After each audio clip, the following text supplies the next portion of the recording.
news for the Pac-12 Mountain West battle. Or not news? You are Locked On College Football with Spencer McLaughlin, your daily podcast on all things college football. Part of the Locked On Podcast Network, your team every day. Welcome, everybody, to another episode of Locked On College Football. I'm your host, Spencer McLaughlin. Thank you so much for making this your first listen or your first view every day. Part of the Locked On Podcast Network, your team every day and your daily source to stay up to date with the biggest stories in this, the greatest sport. I love this sport. It's the greatest sport on planet Earth. USC is on a surge. Let's be cautious about that, though. And Oklahoma has a new general manager.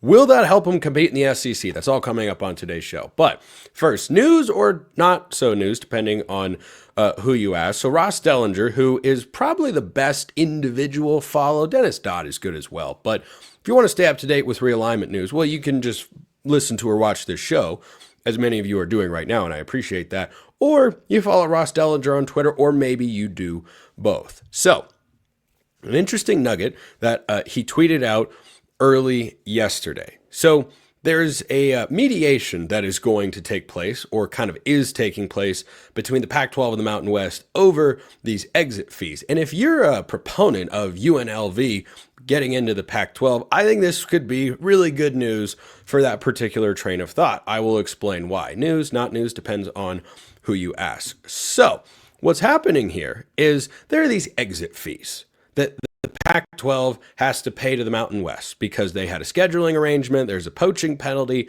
and if you leave a conference, there are exit fees.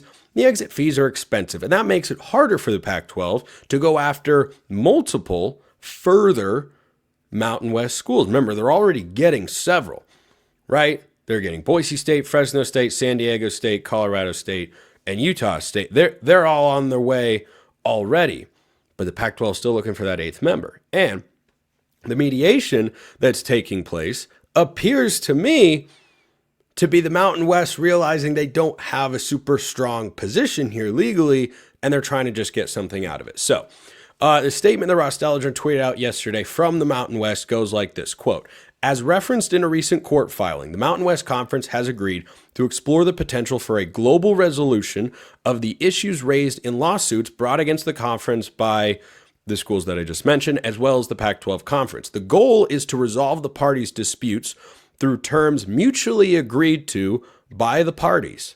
While the conference remains confident in its legal positions, the ongoing litigation matters are a distraction from our main priorities serving our member institutions and our student athletes." So two things in there that I just don't buy in a very strong sense. But Ross Dellinger also added a clarifying point, saying, quote, "The Mountain West originally approached the Pac-12 about starting discussions to potentially reach a resolution on the exit and penalty fees." So if the Mountain West is approaching the Pac-12 and saying, hey, let's sort it out, why would they be initiating that end of the conversation? If they had such an ironclad legal standing and they were going to be able to enforce the exit fees and take all the money and have huge coffers that they didn't have previously to help welcome in their new members and such that are replacing the outgoing ones, if that was really the case, why would they go to the Pac-12 and say, hey, let's settle this out? Because that reads to me, this is just one man's opinion, but hey, you're listening to or watching this show, so you clearly are interested in what I'm saying here. But that reads to me as the Mountain West could have been in danger of getting $0 or close to it in exit and poaching fees and wanting to mitigate that potential loss of what their expected value might have been with the exit poaching fees by going to the Pac-12. And remember, Teresa Gold, the commissioner of the Pac-12, and Gloria Nevarez, the commissioner of the Mountain West, those two people have known each other for quite a long time.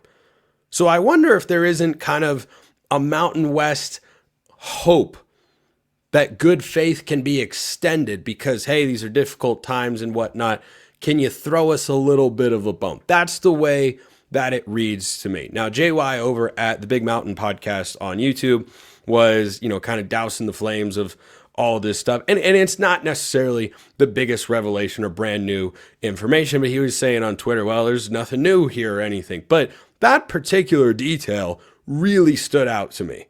Because if the Pac-12 is in a place where they're able to bring down the exit fees for Mountain West schools, I think UNLV becomes a high priority target. Based on all the information that I have read, digested, and discussed and thought about in my head over the last several months or years, frankly, talking about all of this stuff, I think the Pac-12's most desirable target is UNLV. And remember, the Mountain West went to UNLV and Air Force after the 5 schools got poached by the Pac-12 and said, hey, we'll throw a little extra cash your way if you just stick around. But the Pac-12 has to get an 8th member. They have to get one. There's not a, well, they'd like to. No. They have to get one. Required by the 2026 season. So maybe you'd go grab Texas State because they'd be cheap and more readily available. Or maybe you'd be able to convince Memphis to change their minds and figure out the money situation since you're within the window for a super expensive exit fee. But if you were able to make Mountain West schools less expensive to bring to your conference, number one, that would be great for the Pac-12 because they're getting those 5 schools and they wouldn't owe the Mountain West as much. And number two, I think it makes it more likely they would go to UNLV again and say, hey, do you want to come be a part of the Pac-12? And if you're UNLV, even if the Mountain West is giving you financial incentives,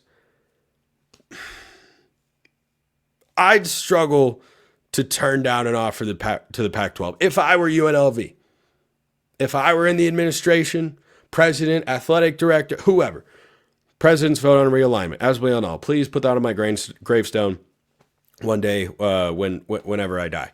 But if I'm UNLV, that's where I'd be looking. But if Mountain West schools get easier again to poach, UNLV is the school that pops into mind to me. I think they would be more desired than UTSA or North Texas or Texas State or even Memphis, quite frankly.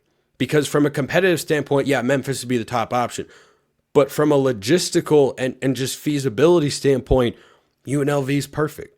The Pac-12 probably wants to have their conference championships there again one day, as they were doing before the 10 members went to a combination of the Big 10, Big 12, and the ACC. But that would make a whole lot of sense to me. That's my take on it. Is if the Mountain West is trying to say, well, let's mediate, let's figure it out. Your legal position is not as strong as you would like it to be, and you're just trying to get something out of this. And if it's easier to go get a Mountain West school than it was before as a result of the mediation bringing down exit/poaching fees or a combination of the two, then I think the Pac-12 would be aggressively pursuing UNLV. So I'm sure none of you will have any thoughts on. I'm kidding. Drop your comments below here on YouTube or hit me up on Twitter at smclaughlincfb. Back to football here. It is March. Oh, no, it's not March. It's not March yet. You might be listening to or watching the show in the month of March, but podcasts are great like that, of course. But there is non-realignment news out there. Do you know who has the #1 recruiting class, according to 24/7 Sports? I do. And it could be a real big shakeup in college football. First, this episode brought to you by Fabric. Life moves fast, especially when you have a family. One day, you're watching your kids take their first steps, and before you know it, they are off to college. That's why securing their future is so important. Fabric by Gerber Life makes it simple to get term life insurance that fits your family's needs. With Fabric, you can apply for term life insurance online right from your couch. You could be covered in under 10 minutes, and in many cases, no health exam is required. You want peace of mind as a parent, right? Of course you do. Well, that's what Fabric is able to give you. Financial protection is going to give you the peace of mind that you're looking for. Join the thousands of parents who trust Fabric to help protect their families. Apply today in just minutes at meetfabric.com/lockedoncollege. That's meetfabric.com/lockedoncollege. Policies issued by Western Southern Life Assurance Company, not available in certain states. Prices subject to underwriting and health questions. Go check them out at Fabric today. So here goes USC building a strong foundation on the recruiting trail for 2026. You should absolutely be encouraged by this if you are a Trojan fan. Now, recruiting under Lincoln Riley, I discount the 2022 class. When you have a transition, I don't factor that into really anything. But we've got 3 classes to evaluate for Lincoln Riley and his staff, which has changed over the last couple of years. Coaches have departed. Coaches have been relieved of their duties. Coaches have been hired. This is just the way of college football now. But you've got 3 cycles to evaluate Lincoln Riley and understand what he has accomplished so far is a reflection of the recruiting efforts on the trail and not a lack of resources or not this or that. This is what it is, except it's not. For most coaches, I think that would be the case. But the high school rankings only, I'm not talking about the transfer portal rankings for a total composite class, just high school recruiting, which is still the lifeblood of your program, even in the transfer portal era. The last 3 classes for USC ranked number 8 in 2023, dropped down to 17 in 2024, and rose back up to number 14 in 2025. Now, history would tell you that's not strong enough to compete for a national championship. That's not what USC is trying to do right now. They're trying to just get to the top of the Big Ten. And after this past year, I thought they were going to get there. Turns out they weren't quite ready. But I think USC, despite their record taking a step back, took a step forward in 2025 because they showcase their new defensive coordinator, Danton Lynn. Yeah, he's really good. If he had been there, or anybody good, frankly, I was advocating for USC to hire Jim Leonard a couple of years ago when Lincoln Riley came over from Oklahoma, but alas, that did not happen. Got a year and a half of Alex Grinch, and yeah, that went very poorly. Very poorly. But Lincoln Riley has recognized his mistake, and now USC is trying to flip the narrative about what the Trojans are on the recruiting trail. Is it early in the cycle? Yes, it absolutely is. There's a long way to go. USC has 11 players committed in the class of 2026. So it's not as if their class is close to being completed. Heck, they might not even be halfway to the total number of kids they'll wind up with in this 2026 cycle. But the reason earlier on the show I said, don't start celebrating just yet, like maybe pump the brakes a little bit, is because we saw this from USC a year ago. Now, this is not an entirely negative segment, but this element does have to be discussed. A year ago, don't remember the exact timeline, but USC in total for 2025 had 14 decommitments. Not commitments, 14 decommitments. They brought in a top 15 class.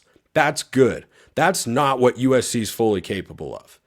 But among their decommitments were guys like Justice Terry, a 5-star defensive lineman who flipped to Texas, Isaiah Gibson, a 5-star D lineman who flipped to Georgia, Hayden Lowe, who flipped to Miami. He was a really highly rated recruit.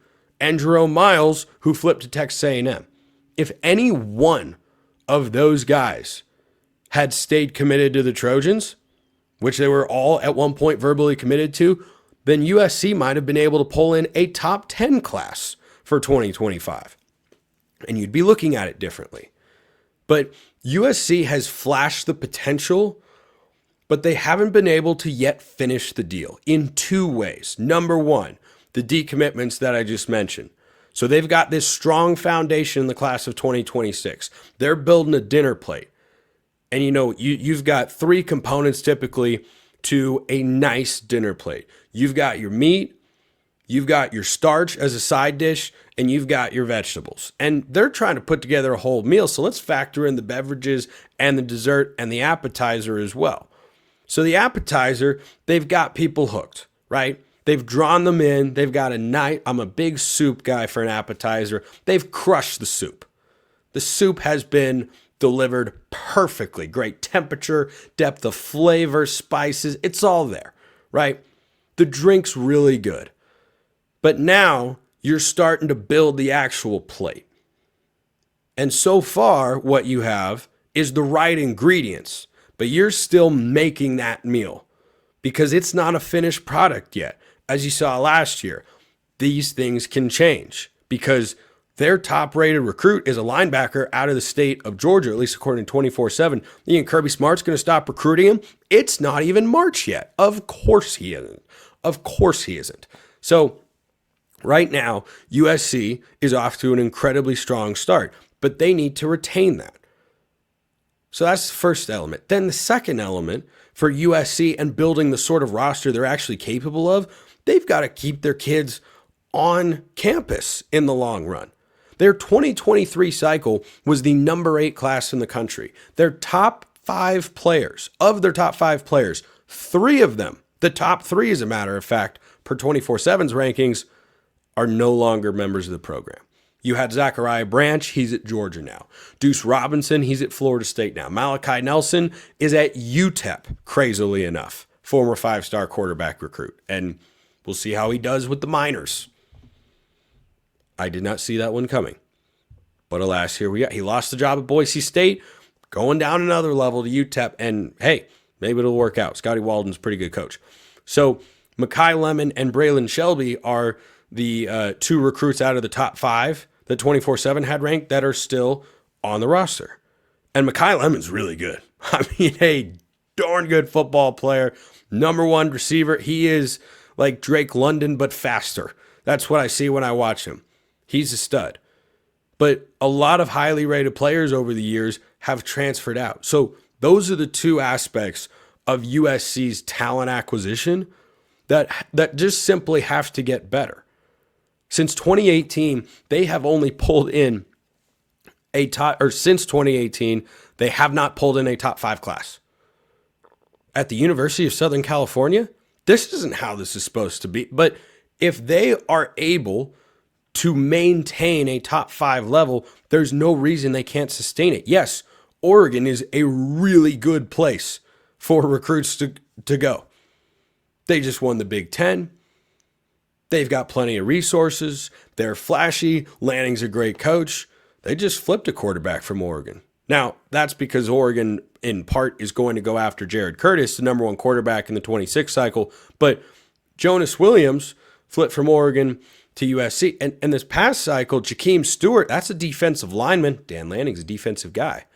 He went to USC.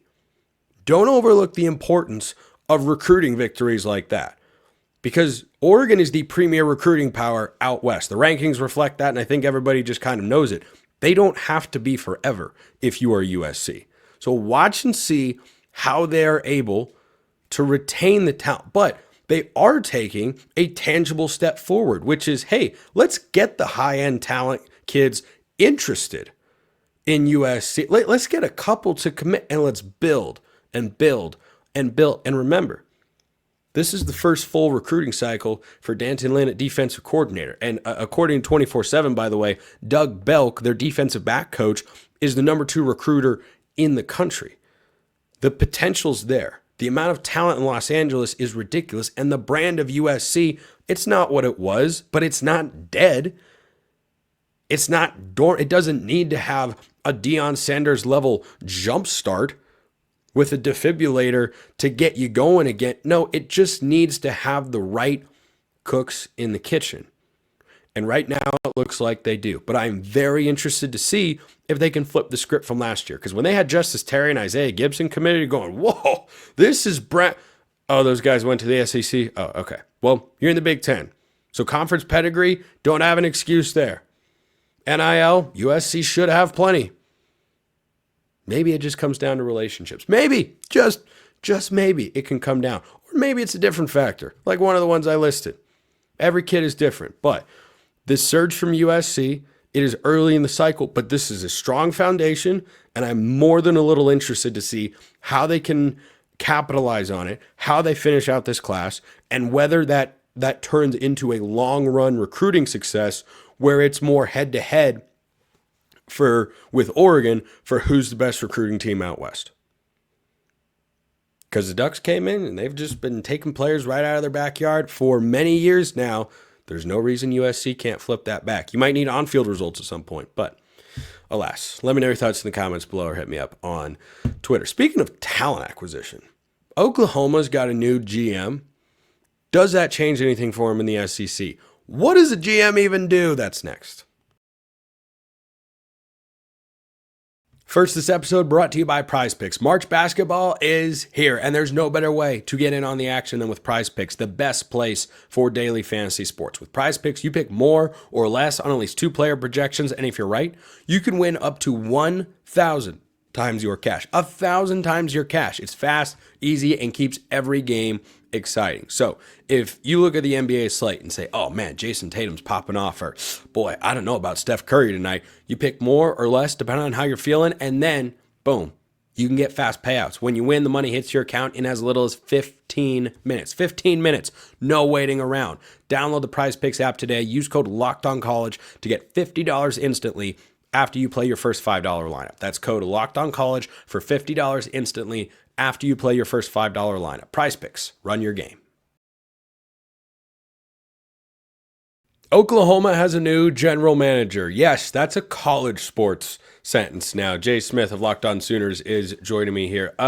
Does this make a big impact in your view, Jay? Jim Nagy is the guy they hired. He ran the Senior Bowl most recently, so he's been around the block in the college sports world for a while. But what does this mean for the Sooners as they try to elevate in the SEC that they have a new general manager? First off, Spencer, thanks for having me. And yes, to answer your question, this is huge. This is considered a grand slam hire by just about everybody in the industry. Everyone that, when it came out, social media lost its mind, from NFL reporters and journalists to executives. All kinds of people have loved this hire, mainly because Jim Nagy is he's a household name for those in the industry of scouting, in the industry of the NFL draft, all of that. Nagy brings not only a clout, for lack of better terms, but someone that has the relationships out there in the collegiate world when it comes to like connections to the NFL coaches. Because remember, with him running the Senior Bowl, the big thing with that is that he was building a relationship with agents. And agents were probably blowing him up about trying to get their kids into the Reese's Senior Bowl. At the same time, he had relationships with, agents for NFL players as well as front office staff, because they were looking at his players before they would draft them. So when Nagy took over in 2018, we didn't really know much about the Senior Bowl there in Mobile. It was all right. But the last 5 years, he's had over 100 players drafted every year, 5 years straight. Last year, 110. So that tells you that people are paying attention to the work that he's done. Not only that, now this is where it gets very big for Oklahoma here. North Carolina hired Bill Belichick. He brought Mike Lombardi in as his general manager. Lombardi was a general manager in the NFL. Has an understanding of building staffs, building scouting rooms, all of that stuff. Nagy had a similar setup there at the Reese's Senior Bowl. He had to have scouts to be able to scout the players, the college players, to determine who was going to get an invite to come in and play in the game. And then NFL staff members, coaches, were the ones that came in and coached them in that game. So for him, he's going to come here. He's going to build out a staff of scouts and recruiters. Now, the question is going to be, how is his staff going to handle being able to recruit or evaluate high schoolers compared to collegiate players? But that's not something anybody's concerned about with him, because as much college tape as he's watched, because you got to grind the tape as a scout, especially what he was doing. It's a home run hire for Oklahoma, and it may put them ahead of a lot of others because he has those contacts in the agent world that a lot of these kids are leveraging nowadays with NIL. So the general manager concept, I don't know that every school or even every major program has someone that has this defined of a role where, hey, I'm the general manager of Oklahoma football. I'm the general manager of North Carolina football. But in other places, it is a collaborative effort. Maybe you have 2 or 3 people that work to assemble the roster, handle portal, NIL, relationship with a collective, and all that sort of stuff. But Nagy now comes into Oklahoma where you're trying to go to the top of the SEC. That's the goal, right? That's the expectation, I think, for some Sooner fans out there. What does he need to do to get Oklahoma's roster to an SEC championship level? So, because of the way that the world of the NCAA is going, the most interesting part about his job is going to be how he handles NIL and compensation. And this is where that advantage comes in for Oklahoma. Jim Nagy, as the guy, executive director there at the Reese's Bowl, I'm going to keep referring to that just because I want y'all to understand this point. He was not only finding top players to come to that game, but he was also finding those hidden gems, those players that people didn't really pay attention to from smaller schools and all of that stuff, right? When it comes to him having a budget, when it comes to NIL that he's going to have to follow, because it's going to be a cap based upon how much revenue and the revenue sharing is going to be in the pool. He's going to have to be able to budget out your 5 stars with players that can come in and be reserves, or find a hidden gem in there that could come in and show out and extend themselves up the chain on the compensation level. That's where Jim Nagy gets a little bit of an advantage compared to others. Like, other teams have them. Like, for example, when Alabama hired Kalen DeBoer, one person he brought with him was Courtney Morgan. Courtney Morgan was the general manager there at Washington. It was a different type of general manager than it is today, which now includes compensation. But he did that at Washington as well as Michigan, which was his purpose, was helping build the roster. And that is what Jim Nagy's focus is going to be, is building out the roster in collaboration with the coaching staff and helping them find players that they may not have been able to see before because they didn't have the manpower to grind the tape, while also watching enough players in the transfer portal and leveraging those relationships to find the right kids that could come in. So that's what you're going to expect him to see. A lot of collaboration with the staff. You'll see him also find some of those hidden gems out there, maybe some smaller school kids that show up, show out, like a Jared Verse type, and be able to pull them in, a Braden Fisk that also went to Florida State, bring in a player like that, and then be able to build a roster based upon the hierarchy of pay that allows you to be really competitive. One thing he's dealing with, as you mentioned, is the transfer portal. And something that's been on my mind, Jay, as we wander through the offseason here. Today, I think, is the last day of February. Yeah, 20. It's not a leap year, so 20. We're closer. We're getting closer, people. Spring ball is right around the corner. But I ask you right here, right now, Oklahoma's most important transfer is John Mateer. Easily. You bring in a quarterback who actually put up numbers, right? 3,100 passing yards, over 800 yards rushing, 44 total touchdowns. He's the biggest piece that you needed. The biggest problem Oklahoma had last year, and I even said this on Locked On as well as my channel Unfair Sports when I talked about this, the biggest thing for Oklahoma and the questions were you got a really young offensive line and you got 2 very young quarterbacks, a redshirt freshman and a true freshman.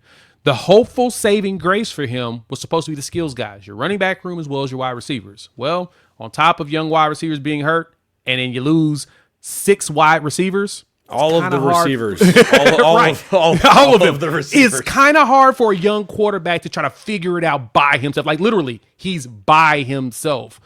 John Mateer comes in with that experience, not only with his offensive coordinator and that new playbook, but someone that's actually been out there and been able to make things happen. Like, he was almost a borderline one-man wrecking crew for Washington State. Now Wayshawn Parker was a pretty solid running back, but John Mateer was the one that everybody paid attention to. So he's the most important piece because he'll be coming into the SEC and he gets to prove himself at this level compared to what he did at Washington State.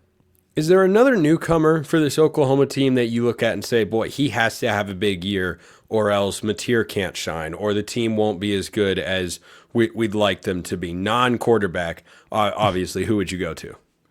It's probably going to be someone in the wide receiver room, but it would be all of them. But I'm going to give you somebody else. Let's go with Marvin Jones Jr. on the defensive line. Marvin Jones Jr. was a 5-star edge, went to Georgia, didn't work out, went to Florida, and he was probably one of the brighter stars of that really, really bad Florida State team this past season. He needs a big year in order to prove that he deserved the quote-unquote 5-star status he had before. And I think adding him to a edge room that has R. Mason Thomas, who had 9 sacks last season, 6 of those in SEC play, but lost like 3 or 4 guys out of that room as far as graduation because you had a lot of seniors there.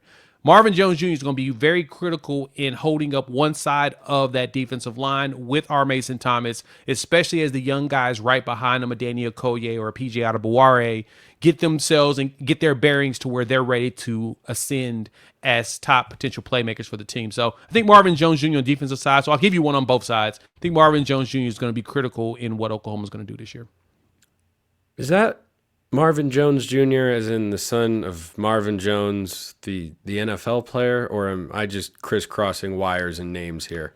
Crisscrossing wires. That Marvin Jones is way too young to have a junior sigh in of the relief league right now. So exhale. No. I'm exhaling here, Jay, because I was going, wait. Marvin Jones. So I thought Marvin Jones was a junior already. Now if he's got a I mean, Antonio Gates Jr. is out there, so we're old enough. But I was hoping we weren't at that point. I'm relieved to hear that we are His not. dad did play in the NFL, though. He played for the Jets from 93 to 2003. That's a timeline I'm much more comfortable with than what I had in my head a moment ago. Even funnier, his dad's a head coach of an indoor football team, the Tulsa Oilers, up in Tulsa, Oklahoma. So his son is now up the street, down the corner from him. So it's pretty convenient and pretty awesome that he gets to actually see his son play one of his last years in college football. Well, that's not too shabby. Neither is any time we get Jay Smith of Locked On Sooners. Appreciate it as always, my man. Appreciate everyone listening. I will see you next time. And until then, hope you have a wonderful rest of your day.